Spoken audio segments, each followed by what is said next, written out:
Sa Day 15 ng impeachment trial ni Vice President Sara Duterte, balik sa witness stand si Sailene May del Campo ng Commission on Audit, Intelligence and Confidential Funds Audit Office, kaugnay pa rin po sa Article 1 o misuse ng confidential funds. Nakasalang si Del Campo sa cross-examination ng defense team.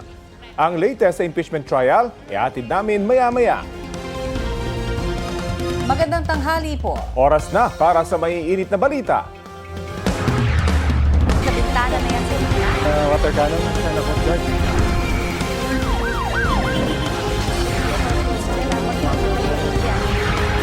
Busog na sa balita. Dito sa Balitangan. Nawawala ang 5 kabataan matapos maligo sa isang ilog sa San Jose del Monte, Bulacan sa kasagsagan ng masamang panahon. Puspusan ang paghahanap sa kanila ng mga otoridad. Balita hatid ni Gabriel Gonzalez. Ayaw magpasamaya, malakas din ba? Sa kasagsagan ng malakas na agos ng tubig sa Marilao River sa San Jose del Monte, Bulacan nitong Lunes, naabutan ng mga tauhan ng barangay Gaya-Gaya ang mga kabataang yan na nasa Pampang. Sinaway sila dahil malakas na ang agos ng ilog na nakataas na sa yellow alert. Kahit anong saway sa inyo, hindi ko nakikinig. Sige! Pero makalipas ang ilang sandali, muling bumalik ang ilang kabataan, walang takot na tumalon sa ilog kahit malakas ang agos. Napakaigpit po namin, kaya lang sadya pong matitigas din yung ulo no? Ng mga bata. Nagpapaligsahan sila kung paano makakatawid.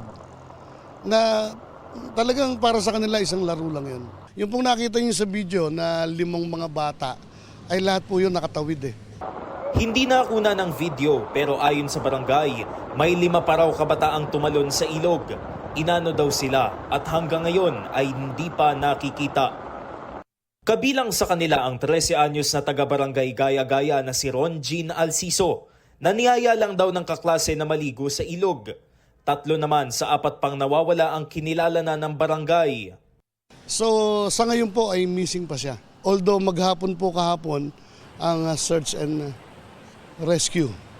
Nakarating po hanggang kabilang bayan ng Bulacan, which is Marilao, pero wala pa ho kaming nakita so far. Ang mga magulang ni Ron Jean, labis-labis na ang pag-aalala. Bawat oras na ako lang mag-isa, iisip ko, di ba, bakit nangyari yun? Tsaka, Sa ripra po na ito sa baba ng bakal na tulay dito po sa barangay Gaya-Gaya, pinaniniwala ang tumalon yung isa sa mga biktima. Ayon po sa barangay, ito pong ilog na ito talagang pinaliliguan ng mga residente tuwing normal na araw. Pero kapag bumuhos na po ang malakas na ulan, lubha na po itong mapanganib dahil lumalakas ang ragasan ng tubig at lumalalim po ang ilog. Nananawagan ng barangay at mga kaanak ng mga bata na ipagbigay alam sa kanila kung namataan sila sa Marilao River. Nagpapatuloy naman ang rescue operation sa bahagi ng ilog na sakop na ng Marilao kung saan pinaniniwala ang inanod ang mga biktima. Gabriel Gonzalez, nagbabalita para sa GMA News.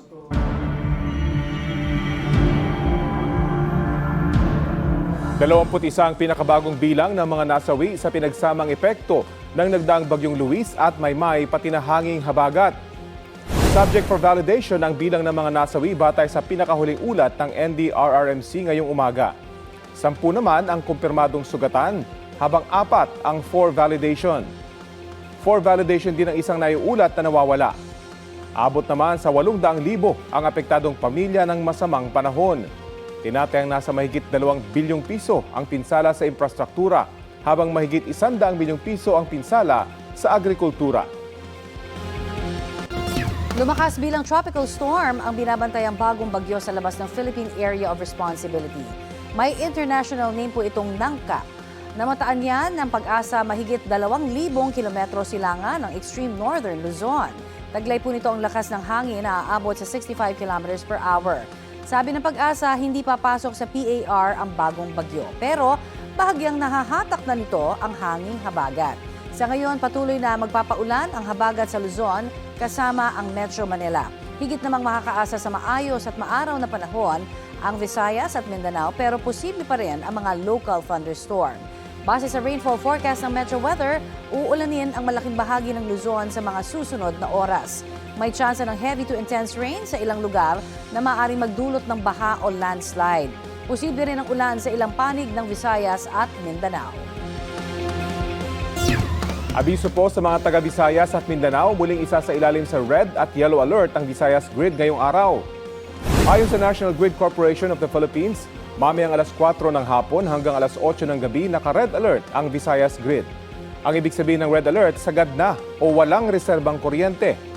Mula alauna ng hapon hanggang alas 4 ng hapon at alas 8 ng gabi hanggang alas 10 ng gabi nito naka-yellow alert.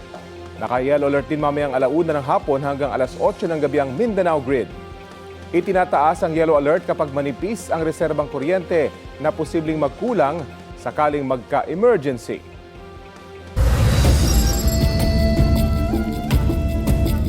Nagka-landslide sa ilang lugar sa Cagayan Valley at Central Luzon kasunod ng maulang panahon. Pansamantalang isinara ang bahagi ng Nueva Vizcaya Pangasinan Road dahil sa gumuhong lupa at mga bato. Partikular na sarado ang bahagi ng sitio Palitakan sa Barangay Barakbak, Santa Fe, Nueva Vizcaya. Nag-clearing operations naman agad sa lugar. Inaabisuhan ang mga motorista na dumaan muna sa Maharlika Highway. Nagkaroon din po ng pagguho ng lupa sa Sadsadan, Cuba Provincial Road sa Bauco Mountain Province. Mabilis namang natapos ang clearing operation sa lugar. Binaha naman ang ilang lugar sa lalawigan ng Iloilo dahil sa mga pag-ulan. Sa Pavia, Iloilo, umapaw ang tubig sa kalsada sa Barangay Tigom na galing sa palayan at irigasyon. Ang ilang bahay, pinasok din ng tubig. Sinagip naman ng mga otoridad ang mga residenteng nakatira malapit sa Panda Creek na apektado ng abot bewang na baha. Tumaas din ang tubig sa kalsada sa Barangay Aganan, patungong Balabag. Ayon sa Pavia Municipal Disaster Risk Reduction and Management Office, 7 barangay ang binaha. Halos 60 pamilya o mahigit 200 residente ang inilikas. Nakabalik na sila ngayon sa kanilang mga bahay. Bukod sa Pavia, may mga naitalaring pagbaha sa 10 barangay sa Oton, Iloilo. Gayon din sa Mandurriao sa Iloilo City at sa Barangay Santo Domingo sa Arevalo kung saan 50 bahay ang apektado. Ayon sa Pag-asa, localized thunderstorm ang nagdadala ng pag-ulan at malakas na hangin sa rehiyon, lalo na tuwing hapon at gabi.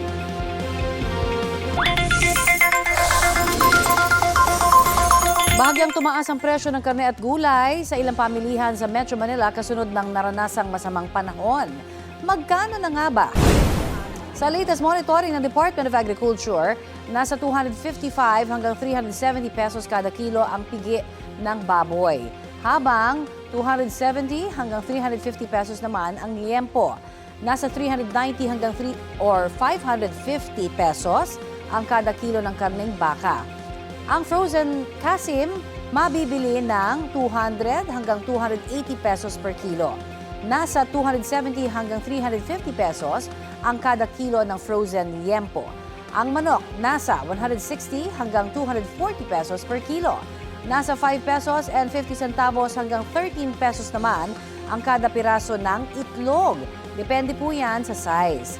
5 hanggang 30 pesos ang itinaas ng presyo ng mga karne kumpara noong August 4. Lipat naman po tayo sa mga gulay. Ang dating 60 hanggang 250 pesos per kilo na lettuce noong nakaraang linggo ay pumalo na ngayon sa 160 hanggang 340 pesos ang kilo. Nasa 5 hanggang 60 pesos naman ang taas presyo sa iba pang highland vegetables gaya po ng repolyo, pechay bagyo, celery, sayote, cauliflower at patatas. Tinupok ng apoy ang mahigit 100 bahay sa Barangay 739 sa Malate, Maynila. Ang insidente nagsimula raw matapos sunugin ng isang residente ang inuupahan niyang bahay. Balitang hatid ni EJ Gomez. Sobrang laki po ng sunog ngayon dito. Buti yung hangin ka. Tayo ngayon. Nagangalit na apoy ang gumising sa mga taga-barangay 739 Malate, Maynila pasado o launa ng madaling araw kanina. Bumagsak na oh. Yan na. Ayun na. Bumagsak dun. Sa gitna ng pagliyab, bumagsak ang isang bahay. Umabot sa ika-4 na alarma ang sunog na tumupok sa mahigit 100 bahay ayon sa barangay. Dahil sa light materials yung akin mga kabarangay, mabilis siyang tinupok ng apoy. Nasa 100 mahigit yung mga bahay o nasunog. Sa akin likuran, 4 na palapag yan, maraming kwarto yan. Nasa mahigit 70 ang truck ng mga bombero na rumisponde. Kinailangang umakyat ng mga bombero sa mga bubong para apulahin ang apoy. Ilang residente naman ang nagtulong-tulong para mag-igib ng tubig mula sa creek, pandagdag sa supply ng mga bombero.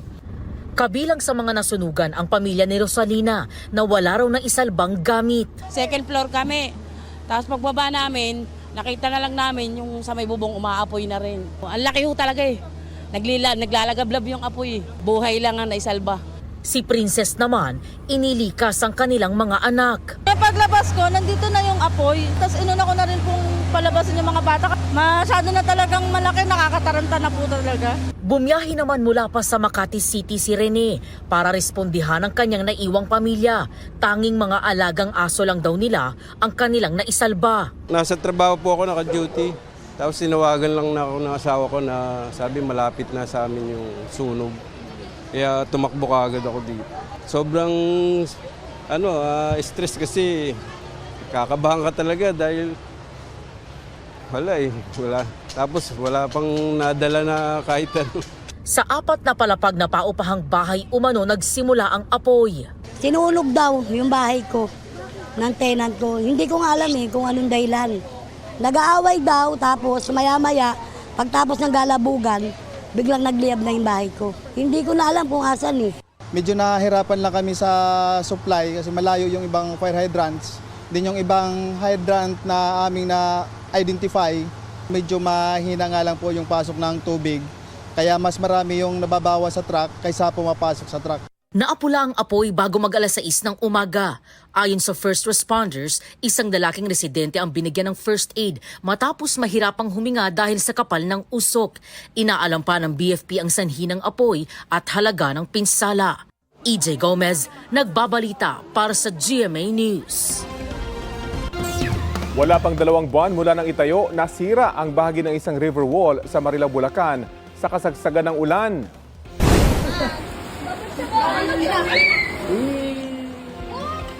Sa kuha ng ilang kabataan, kita ang unti-unting pagguho ng lupa sa tabing ilog nitong Lunes.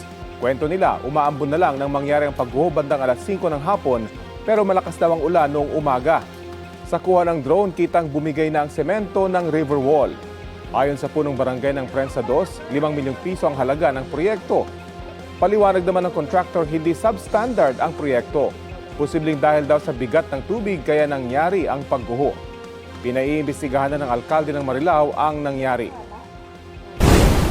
Hindi po siya substandard. Ang nangyari po dyan, sinunod po namin yung sa program of works, kung ano po yung mga nakadesign, kung ano po yung mga gamit na bakal, mga kapal po ng semento, sinunod po namin.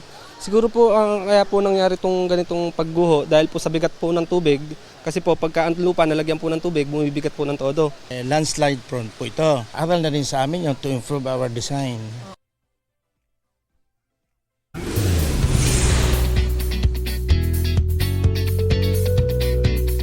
Wednesday latest, ano nga ba ang nabago sa pananaw ni Kapuso primetime action hero Ruru Madrid matapos gawin ang Cinemalaya entry niya na Hand of God? Doing a Cinemalaya film, it's not usual na gumawa ng mga ganitong klaseng proyekto. So, syempre, as an actor, parang mas lalo ko na-challenge na lalong pagbutihin yung ginagawa ko. Natutunan ko na mas maging collaborative sa mga taong katrabaho ko with the directors, the actors, at sa lahat ng bumubuo ng production. Sinabi yan ni Ruru matapos dumalo sa gala screening ng Hand of God. Grateful daw siya sa positive reviews ng kanilang pelikula. Sobrang na-enjoy raw ni Ruru ang kanilang shooting sa Basilan at kakaiba ang kanyang naging experience. Wish ni Ruru na mas marami pa ang sumuporta sa mga pelikulang Pilipino. Present sa screening si GMA Public Affairs Senior Vice President Nessa Valdeleon at girlfriend ni Ruru na si Kapuso Prime Gem Bianca Umali.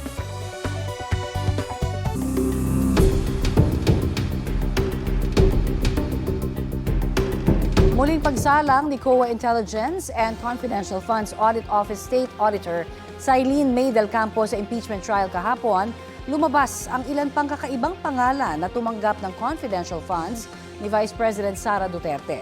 Sabi ng testigong si Del Campo, may pananagutan ang Vice-Presidente at 3 pang opisyal ng Office of the Vice President sa paraan ng paggamit ng naturang pondo. Balitang hatid ni Joseph Moro. Isa sa mga napuna ng Commission on Audit o COA sa pagpapatuloy ng impeachment trial ni Vice President Sara Duterte ay ang mga ginastos ng aktibidad na hindi dapat ginamitan ng confidential funds. Christmas activity in Happy Land, Tondo, Manila. Pasasalamat and update meeting TODA in Barangay Batasan Hills, Quezon City. May mga activity po dito na pasasalamat, coordination meeting, may mga tree planting po, distribution of wheelchairs, gift giving, medical mission, at iba pong activities ng mga satellite offices po ng Office of the Vice President. Nasa listahan ba yan, Your Honor, ng confidential activities base sa joint circular? Based po dun sa enumeration kung saan gagamitin ang confidential fund, hindi po ito nakasama doon. Nakita rin nangyari muna mga pinagkagastos ng aktibidad bago pa makuha ng Office of the Vice President ang pondo. Bagay na hindi raw pwede, sabi ni State Auditor Eileen May Del Campo. Inusisa rin sa paglilitis sa mga acknowledgement receipt na isinimite ng OVP na pinagbayaran daw ng Confi funds. Sa isang J. Camote, 200,000 payment of purchase of supplies, 8/11/2023. At itong mangga, gumawa ata ng fruit salad ito. May kamote, may mangga, may keso, P-1-8-2262, Migi Mango, for 50,000 pesos. But it's now 12 o'clock and all with the names apple, queso, mangga, and etc. I think it is time for us to have lunch, Your Honor. Puna pa ni Private Prosecutor Attorney Lorna Capuna ng ibang pangalan na nasa acknowledgement receipt o AR ay katunog ng ilang personalidad gaya ng Beth Revilla, Clarice Ontiveros, Jose Jocno Jr., John Lapid at Hanelet Camille C. Pati Hart Santiago at Anong Pauco na tila kombinasyon ng tunay na pangalan ng misis ng presiding officer na si Senador Chisa Escudero. Ipinakita rin ang mga AR para naman sa confidential funds ng Department of Education. Sa panuntunan ng COA, tanging Special Disbursing Officer ng ehensya ang maaari mag-release ng pondo. Sa kaso ng DepEd, ito ay si Edward Fajarda. Sa ipinakitang AR, pare-pareho ang petsa ng pagka-release ng pondo sa magkakaiba at magkakalayong lugar. Tanong ng prosecution, paano ito nagawa ng isang tao lamang sa loob ng isang araw? Kasi nung binabasa ko to, no? Kasi ako, Marvel Comics ang binabasa ko. Superman ang favorite ko. Kung hindi man Superman, ang isang SDO, kaya ba niyang puntahan? Sa palagay mo, Your Honor, please. lahat na ito. Your Honor, please. Yes, Counsel for Respondent. The question is speculative, Your Honor. What is speculative about Superman? He can fly anywhere It's a in one day. hypothetical question. Counsel, move on. Move on, Counsel. Your Honor. Halimbawa, sa petsang March 15, 2023, 22 tao ang binayaran sa Quezon City, Olongapo, Laguna, Cavite, Zamboanga City, Surigao del Norte at iba pa sa loob ng isang araw. Sa testimonya din ni Del Campo, sinabi niyang nakitaan nila ng violation ng paglabag ang OVP. Tinukoy niyang nasaksihan niyang testimonya noon ng Special Disbursing Officer ng OVP na si Gina Acosta sa pagdinig sa kamera. Doon sinabi ni Acosta na sa utos ni Vice President Duterte, binibigay niya ang pondo sa punong security ng bise. Ayon kay Del Campo, hindi dapat ito dahil tanging Special Disbursing Officer lamang ang dapat humahawak ng pondo. By the directive po of BP Sara, binibigay niya kay Colonel Raymond Dante Pila Chica, head ng Vice Presidential Security and Protection Group, yung cash advance po for confidential fund. Under po kasi sa joint circular, it is the SDO na mag-disburse ng cash advance. This is a direct violation po ng joint circular, specifically yung item 6.1.1. Kasi po, ang nakalagay dito is hindi po pwedeng ibigay ito ng SDO sa ibang officer po. Your Honor. Kaya naglabas na ng Notice of Disallowance ang COA at pinababalik sa OVP ang pondong umaabot sa mahigit 375 million pesos. Ayon kay Del Campo, 4 na opisyal ang may pananagutan umuni dito kasama ang bise. Sara Duterte, Vice President, may pananagutan. Opo, tama po. Bakit? Anong nature ba ng pondo na yan? Kasi po ito is pondo ng bayan po.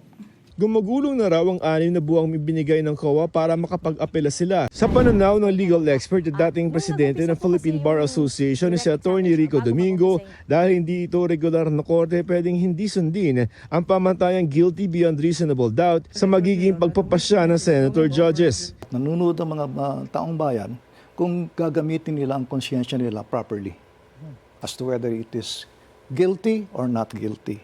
At the end of the day, the one who would judge whether the respondent is guilty or not guilty would be the people on the basis of the pieces of evidence that had been adduced. Meaning, yung paghuhusga na yun, dadalhin na lang nila sa balota kung sakasakali.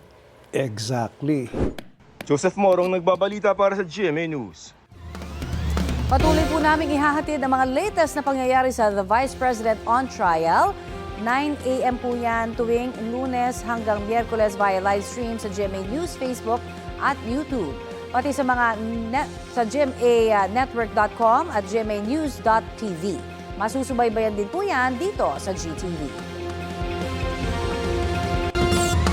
Nagkainitan sina Senador Raffy Tulfo at Pia Cayetano sa regular session ng Senado kahapon. Ito'y matapos i-call out ni Tulfo ang kapatid ni Senator Pia na si Senator Alan Peter Cayetano kaugnay sa hindi pa nakukumpletong mga komite. Sabi ni Tulfo, hindi pa nagtatalaga ng minority senator si Senator Alan sa mga komite, kaya naaantala na ang trabaho. Base sa Senate rules, kailangang makumpleto muna ang mga miyembro ng komite bago magsagawa ng pagdinig. I don't know anong dahilan niya, bakit niya hino-hostage yung pagiging members ng kanyang mga kasamahan sa komite ko. But to the minority leader, my good friend, Senator Alan Peter Cayetano, it is time that we cooperate so that we may get back to legislating. If you have time to go on FB Live, maybe you have time to confirm or give the go signal to your minority members. So, and just for the record, Inalmahan ni Senator Pia Cayetano ang pag-call out ni Tulfo sa kapatid at sinabing huwag daw magdrama sa sesyon. Sumagot dyan si Tulfo. Senator Tulfo, madali niyo naman akong tanungin, alam niyo naman kapatid ko si Alan, kung gusto niyong may parating. Huwag na ho kayo magdrama ng mga pa-hostage. Hindi ho tayo ganito dito. Halugugin niyo po yung mga post sa social media. Never niyo ako nakita nagdrama o ginamit to para mag-grandstanding. Sino ang nagdadrama? Tumingin muna kayo sa salamin bago kayo magsalita. Umagit na naman si Senador Mig Zubiri at sinabing tatalakayin niya ang issue ng committee memberships kay Senador Alan. Sabi ni Zubiri, masama ang pakiramdam ng minority leader kaya hindi nakadalo sa sesyon. Tulong-tulong na binuhat ng mga pulis at ilang residente ang babaeng yan na malapit ng mga anak para itawid sa ilog sa Antipolo, Rizal. Ayon sa pulisya, nagpasaklolo sa Special Action Force ang ina ng buntis para maisugod siya sa ospital noong linggo. Bukod sa umuulan, malakas ang agos ng Kaysakat River kaya pahirapan ang pagtawid. Ligtas namang naitawid sa ilog ang babae. Isinakay siya sa ambulansya at dinala sa ospital.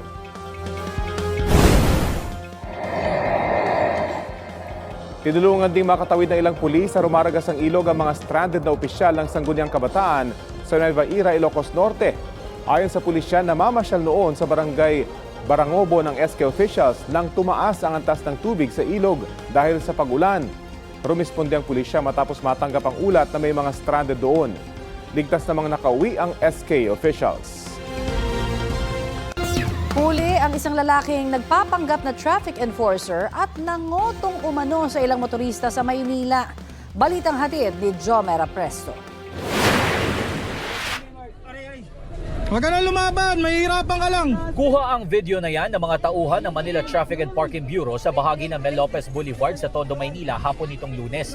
Ang lalaki, muntik kuyugi ng mga residente nang pumasok siya sa mga bahay para magtago umano habang hinahabol ng mga otoridad. Base sa investigasyon, nagpapanggap na traffic enforcer ang suspect para mangutong daw ng mga motorista sa Mel Lopez Boulevard. Kasi pag pumara ka lang dyan, pakilala ka ng traffic enforcer, akala pa ng violations, madali naman silang bibigay na hindi naman nila alam na colorum. Sa surveillance video, may kita ang suspect habang kinakausap ang driver ng utility van na pinara niya. Sa video namang ito, isang truck ang hinuli ng suspect. Sabi ng pulisya, ilang MTPB enforcer ang lumapit sa suspect para veripikahin ang kanyang ID. Nang walang maipakita, agad daw siyang tumakas at pumasok sa mga bahay sa lugar. Nakuha sa kanya ang isang uniforme ng MTPB. Napagalaman ng pulisya na dati pala talagang MTPB enforcer ang suspect pero sinibak noong 2014 at nakulong dahil sa pangungutong umano. Isa dun sa naunang dalawang kanyang nakasakutan na kaso ay dito sa bandang Sampaloc sa may Loyola Street. Pangatlong beses na to actually. Isinailalim na sa inquest proceeding ang suspect na sinampahan ng reklamong usurpation of authority at illegal use of insignia. Nasa kustodiya siya ngayon ng Rahabago Police Station.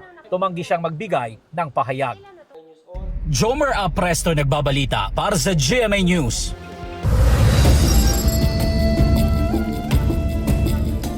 Patay ang isang lola matapos matrap sa nasusunog ng bahay sa barangay Balugo sa Dumaguete City. Sa investigasyon ng Bureau of Fire Protection, paralisado ang 83 anyos na biktima na mag-isa lang nang sumiklab ang sunog. Umalis noon ang kanyang apo para kumuha ng kanilang makakain. Sinubukan ng babae na sagipin ang kanyang lola pero pinigilan ng kanilang mga kapitbahay. Ayon sa mga otoridad, nagsimula ang sunog nitong Lunes sa kwarto ng biktima. Patuloy pang inaalam ang sanhi ng apoy. Tumanggi magbigay ng pahayag ang kaanak ng nasawing senior citizen. Sa Cagayan de Oro City, halos pundasyon na lang ang natira sa nasunod na ikalawang palapag ng isang bahay sa barangay Kauswagan. Sa investigasyon ng BFP, natutulog noon ang mga nakatira sa bahay nang mangyari ang sunog. 6 ang nakaligtas. Nagpapagaling pa sa ospital ang isang dalagita na nasunog ang katawan at ama niyang nabalian ng kaliwang paa. Sinusubukan pa silang makuha na ng pahayag. Halos 1 oras bago napula ang sunog. Patuloy ang investigasyon. Patay ang isang beauty pageant winner at kanyang boyfriend matapos bumangga sa nakaparadang truck ang sinasakyan nilang kotse sa Kawayan, Isabela. Base po sa investigasyon ng pulisya, hindi umano napansin ng mga biktima ang nakaparadang truck na may kargang palay. Sa lakas ng impact, napinsala ang harapang bahagi ng kotse. Kinilala ang mga biktima na si Alexis Ann Ramos na kinoronahang mutya ng Kawayan 2023 at boyfriend niyang si James Miguel. Ayon sa driver ng truck, naglagay siya ng early warning device ng pumarada sa kalsada. Sabi ng pulisya, desidido magsampa ng reklamo laban sa driver ang pamilya ng mga biktima.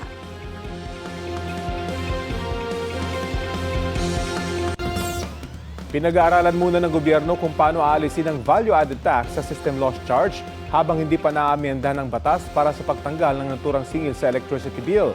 Kapag naalis kasi ang VAT sa system loss charge, bababa kahit paano ang singil sa kuryente.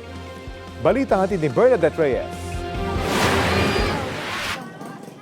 Dumoble ang bayarin sa kuryente ni Kathy noong kasagsagan ng tag-init. Kaya tanong niya, kailan kaya magkakatotoo ang pagtanggal sa system loss charge na binanggit ni Pangulong Bongbong Marcos sa kanyang State of the Nation address. Sana, kung totoo, kung puro lang din naman, sabi-sabi lang, lalo na nga pataas ng pataas yung kuryente natin, sana nga bumaba. Yun iintayin talaga namin. May binuunang Joint Task Force on System Loss ang Department of Energy kasama ang ilang ahensya at mga distribution utilities. Pero kailangan umanong amyendahan ng batas para maalis ang system loss. Samantala, habang hindi pa naaamyendahan ang Electric Power Industry Reform Act o EPIRA Law, pinag-aaralan na ng Energy Regulatory Commission at ng Bureau of Internal Revenue kung paano maaaring alisin ang value-added tax sa system loss charges. Kung wala ang 12% VAT system loss, 21 pesos ang matitipid ng mga sambahayang kumukonsumo ng 200 kWh kada buwan. Magkakasamuna ng public hearing kasama ang mga energy stakeholders at sumangguni sa Bureau of Internal Revenue. By first week of September, we'll already finalize the resolution and hopefully at around that time, the BIR is also ready with its own issuance should it agree with our position now. Para naman maalis ang bayad sa non-technical system loss tulad ng nakaw na kuryente, kailangang pautangin ang mga electric cooperative para hindi sila malugi. If 100%, if bukas sabihin ng ERC, tanggalin NEA will be needing additional loan equity fund of 10 billion to extend loans to the electric cooperatives. Tuloy ang pag-aayos ng mga linya ng kuryente na naapektuhan ng masamang panahon. Mula 98,000 Meralco customers, bumaba na yan sa 18,000. Primarily in Cavite, Metro Manila and Bulacan at Rizal. Bernadette Reyes, nagbabalita para sa GMA News. Samantala, aprobado na ng House Committee on Ways and Means ang panukalang isama sa income tax exemption ang mga kumikita ng hindi hihigit sa 350,000 pesos kada taon mula sa kasalukuyang 250,000 pesos. Isa yan sa mga panawagan ni Pangulong Bongbong Marcos sa Kongreso sa kanyang SONA. At kaugnay po niyan ay kausapin natin si House Ways and Means Committee Chairperson Marikina Representative Miro Kimbo. Magandang umaga po at welcome sa Balitang Hali, sir. Magandang umaga, Connie, sa inyong mga taga-panood po. Para ho sa kaalaman ng ating mga manonood, gaano ho ba karaming manggagawa ang makikinabang kapag itinaas na nga po sa 350,000 pesos yung threshold ng income tax exemption?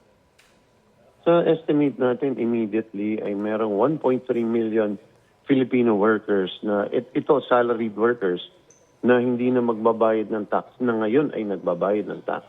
Pangalawa ay meron tayong lagpas 1 milyon na mga new entrants sa ating labor force na hindi na rin magbabayad dahil exempted na rin po yung bagong papasukan nilang trabaho. Okay. Pero sabi nga nila kahit na lumaki daw yung kanilang take-home pay, parang hindi naman daw sasapat pa rin doon sa mga manggagawa yung kanilang maiuuwi dahil sa tumaas na rin po yung ibang bilihin. Ano ho ang inyong comment on that? Well, tama ho yun. In fact, ito ay isang recognition na because of inflation, sa pagtaas ng presyo, ay kailangan talaga i-adjust natin ito para hindi dapat mabuwisan yung hindi dapat mabuwisan. So, ang nangyari kasi is, noong 2018, 250,000 yan under the old train law. So, kinumpute na lang natin yan at tiningnan natin, ano ba ang halaga ng 250,000 noong 2018, ano na siya today? So today, ito ay halos 350,000. So parang nire-restore natin yung kanilang tax exemption based on their original salary noong 2018. So kung ikaw ay nakikinabang noon ng tax exemption, ngayon ay makaka-tax exemption ka pa rin. Okay, pero saan ho naman babawiin ng ating gobyerno kung mawawala itong kita kapag tinaasan na po yung income tax exemption? May halos 70 billion ang mawawala dito pagdating sa tax relief na ibinibigay natin. Pero unang-una is nanggagaling sa mabigat na paniwala that yung pera mas mabuti ng imbis na kunin ng gobyerno at gamitin para sa mga programang kapakipakinabang sa taong bayan, tinitingnan ng Pangulo na masyado matagal yan bago maging mapakinabangan ng tao. Na umabot at 3-4 taon from the time taxes are collected. So ito, sabi niya, is imbis na kolektahin, ibigay na sa kanila yan para sila magdesisyon kung saan nila gagamitin yan. First is, nagkakaroon ng economic activity ko. So kahit mawalan tayo ng 70 billion, yung perang yan na ibinabalik din natin sa mga middle class workers, ay gagamitin din nila para panggasos. May VAT po yan, may income tax yung tindahan na pinagbilhan nila. So meron siyang na-generate kaagad na activity para mabawi. Pangalawa po is meron din tayong panggagalingan na napapanahon na rin. So parang 2 birds with 1 stone, yung ating mga programang pangkalusugan na kailangan din po natin masuportan through sin taxes. Particular po yung sa tabako o sigarilyo at vape.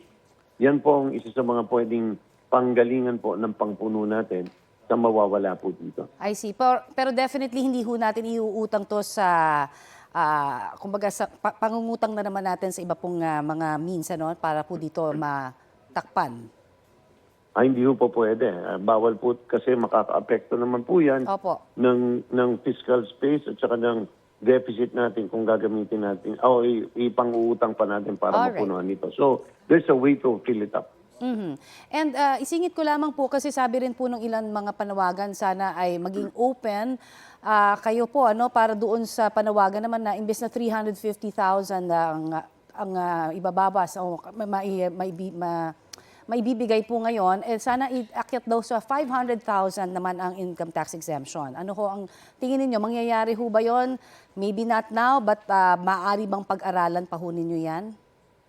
Oo, pinag-aaralan naman po natin. Ang nakikita lang po natin is yung above 350,000, particular po yung 350 to 800,000, ay generally ito po, hindi na ganoon sila karaming mga tao, pero malaki po ang ating nakukolekta po dyan na buwis. So, medyo magbakoko na lang po tayo dyan kung ano ang advantageous para sa atin. Pero higit pa doon is, balak din natin ilagay sa batas na talagang yung halos automatic, every 5 years, ina-adjust na rin po natin based on inflation kung sino magiging tax exempt. Para hindi na babalik sa Kongreso para humingi uli ng pagtataas ng tax exemption dahil sa pagtaas ng presyo ng bilihin o yung pagkawala ng value ng kanilang sweldo. Ito po yung magiging automatic para po pagdating ng panahon. Kahit 500,000 ay makakover na rin po dyan down the line. Okay, bukod po sa income tax exemption, ano pa ho ba yung ibang tax reforms kaya na isinusulong po para makatulong din sa mga manggagawa? Meron din po tayo na kasabay na ipinasa yung pagtatanggal po ng minimum corporate income tax para sa mga small at sa micro industry. So, ibig sabihin po ay hindi na po sila required magbayad kahit po sila'y nalulugi. Right now, under the law, ang ating tax system, ang small at micro po ay nagbabayad kahit po sila ay negative profit. So, yun po ang kamalian sa batas at ina-address po natin. So, halos 100,000 mga maliliit na negosyante, hindi po ito magtitinda lang ng taho o ng mani o ng piso. Hindi lang po. Pati po yung may mga maliliit na mga cafe na may 8 hanggang 10 upuan, pasok po sila dito kasi nakikita po natin sa maraming itong small businesses. Sa unang 2-3 taon talaga ay lugi. At kumikitan lang yan sa pang-4, pang-5 at tuloy-tuloy na po. So gusto natin alisin na po itong batas na nagbabayad sila kahit wala po silang net profit. At posible ho bang maisabatas itong pagtataas sa income tax exemption threshold bago po matapos ang 2026, sir? Hindi lang po posible pero dapat kasi kailangan po ito maging effective January 1 dahil yan po ang pinaka maayos sa pamamaraan ng pag-i-implement ng taxes. Dahil magsisimula po tayo January 1 bilang fiscal year, kung magsimula po tayo sa gitna ng taon, masyado po administratively, it will be a nightmare. So we really have to finish it so that it can be effective January 1 of 2027. Alright, marami pong salamat sa inyo pong update at oras na ibinahagi naman sa amin dito sa Balitang Hali, sir. Thank you. Maraming salamat po. Yan po naman si House and Ways Committee Chairperson Representative Miro Quimbo.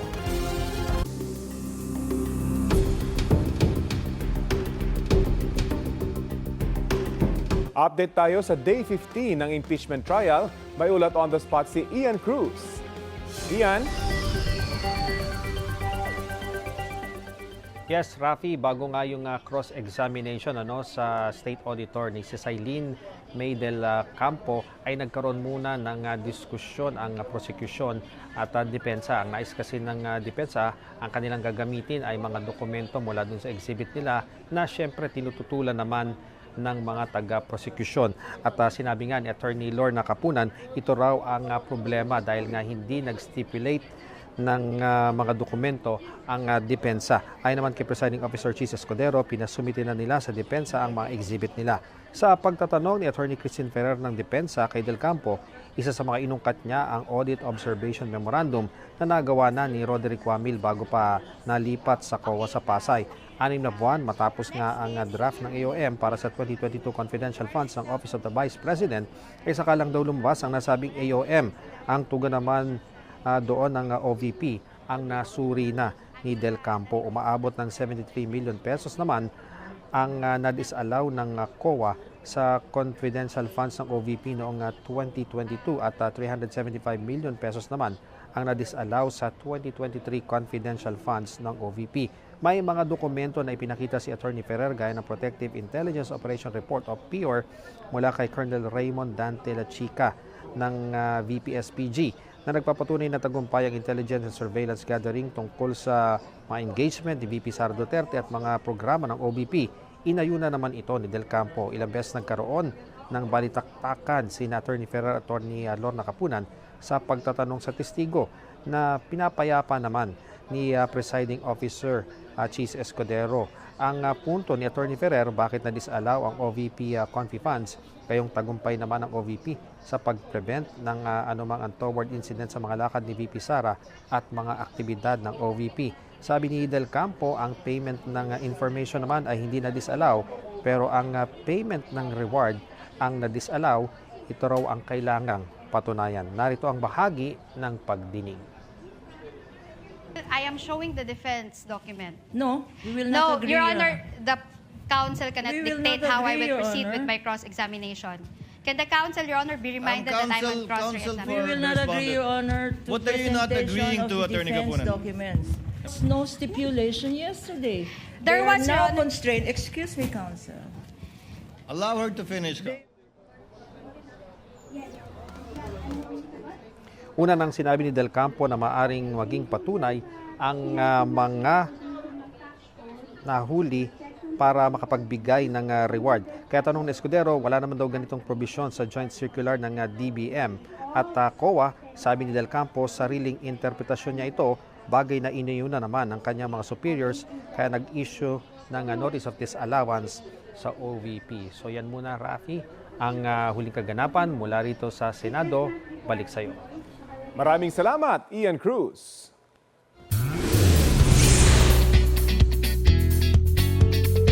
Radiant and ever-glowing on her 42nd birthday si Kapuso primetime queen Marian Rivera. Sineselebrate niya ang kanyang special day with new set of portraits na kanyang in-share sa Instagram.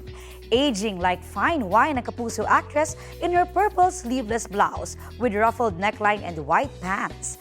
Chika na yan, grateful siya sa kanyang beautiful at meaningful life, lalo na sa mga taong bumubuo at nagmamahal sa kanya.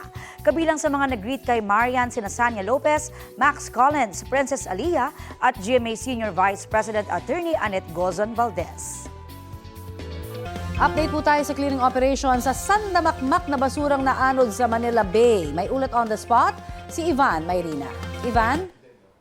Connie, ang update natin, 5 truck ng basura ang nahakot mula sa Manila Bay, sakop ng Jokno Boulevard sa Pasay City. Sa nakalipas na magdamag lang yan at tila wala pa rin kabawasan ang nakikita nating sandamakmak na basura. Garbage crisis na nga kung ito'y ilarawan ni DPWH Secretary Vince Dizon. At bagamat hindi naman niya tatawaging krisis, masasabing seryoso ang problema ayon kay Pangulong Bongbong Marcos dahil kitang-kitaan niya kung gaano kalala ang tambak ng basura. Narito ang Pangulo sa Pasay kanina para inspeksyonin na nagpapatuloy ng paglilinis sa mga inanod na basura rito. Tulong-tulong na mga kawani ng DPWH, lokal na pamahalaan at pribadong sektor sa paglilinis ng basura. Ayon sa Pangulo, ang mga bumabarang basura tulad nito ang isa sa mga nakapagpapalala ng baha kapag bumabara sa mga pumping station. Agarang solusyon itong paglilinis ng basura na tuloy-tuloy lang daw na gagawin ng pamahalaan, pero sa pangmatagalan, ang waste to energy o ang pagproseso ng basura para maging enerhiya tulad ng ginagawa sa ibang bansa ang pangmatagalang solusyon. Kailangan lamang daw plansyahin ang ilang detalye nito kung saan ang isang pribadong proponent ay magtatayo ng landfill kung saan ang basura ay susunugin sa malinis na paraan at environment-friendly at gagawing enerhiya na bibili naman ng gobyerno para makatulong sa supply ng kuryente. Hindi naman sang-ayon ng Pangulo sa ngayon sa panukala magpataw ng mas mataas na multa sa mga walang pakundangan nagtatapon ng basura dahil kung wala pang malinaw na sistema ng garbage collection, baka naman daw kasi wala ring matapunan ng ilan, kaya kung saan-saan na lang sila nagtatapon. At yan ang latest, Connie, mula dito sa Pasay City. Balik sa'yo. Maraming salamat, Ivan Mayrina. Ibinahagi ni global fashion icon Heart Evangelista kung paano niya napapanatili ang pagiging matatag sa kabila ng mga pagsubok sa kanyang career. I think my love for what I do, hindi pwedeng puro victory lang ang aasahan mo sa ganitong klaseng industriya. But because I'm very consistent and I believe that I've become so much stronger, I feel like naging immune na ako and I'm willing to even take, more challenges to get to where I want to be. And I have big dreams. Nananatiling kapuso si Heart matapos muling pumirma ng kontrata sa Sparkle GMA Artist Center. Literal na sparkling siyang dumating sa renewal. Present din sa contract renewal, sina GMA Network Senior Vice President Attorney Annette Gozon Valdez, Sparkle GMA Artist Center First Vice President Joy Marcelo, Vice President for Musical Variety Specials and Alternative Productions Entertainment Group, Gigi Santiago Lara, at Sparkle GMA Artist Center AVP for Talent Management, Vic Del Rosario Jr. Mahal na mahal natin si Heart dito sa Sparkle at sa Kapuso Network. We see how much she's grown as a person and nakikita natin talaga yung hard work niya and work ethics. Talagang incomparable. I'm just so blessed, so blessed that on my 28th year in show business, I am spending more years and hopefully forever till I'm old and gray with Sparkle and GMA. Yan ang may init na balita ngayong tanghali. Ako po si Connie Sison. Rafi Tima po, huwag pong bibitiw dito sa GTV at sa GMA News livestream para sa pagpapatuloy ng special coverage sa impeachment trial. Kasama niyo rin po ako, Aubrey Carampel. Ito po ang GMA News. Walang kinikilingan, walang pinoprotektahan. Noon at ngayon, serbisyong totoo.